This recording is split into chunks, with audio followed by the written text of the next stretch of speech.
Man bought a $5 chess piece at a flea market, but it changed his life forever. Alan McGregor was a quiet man who loved chess. Every Saturday, he visited flea markets to look for old books or chess pieces. One day, he saw a small ivory piece on a table filled with random items. The seller said, $5. Alan picked it up. It felt cold and heavy. It showed a knight on a horse with a serious face, carved with great detail. It looked almost alive. Alan had never seen anything like it. He liked how it felt and bought it. At home, he placed it on a shelf with his other chess items, but he kept looking at it. The carving seemed too perfect, too old, too real. That night, he took a photo and posted it in an online chess group. "Found this today. Anyone seen something like it before?" he wrote. He didn't expect much, but within minutes, his phone started buzzing. Comments poured in.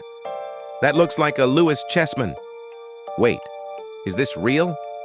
Where did you find this?" Alan's hands began to shake. What had he really bought for $5? He couldn't sleep that night. He lay in bed, staring at the ceiling, then got up and searched Louis Chessman on his laptop. Dozens of pictures came up. They were old chess pieces, carved from ivory, found in Scotland. Historians said they were made in the 1100s. His piece looked exactly like the ones in the pictures, but some were missing.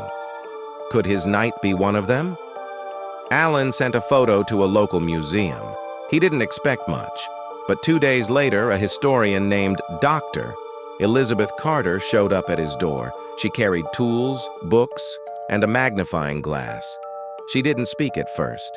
She just studied the piece carefully. Then she looked at Alan. "This is real," she said. "It's one of the lost Louis Chessmen." Alan could hardly breathe.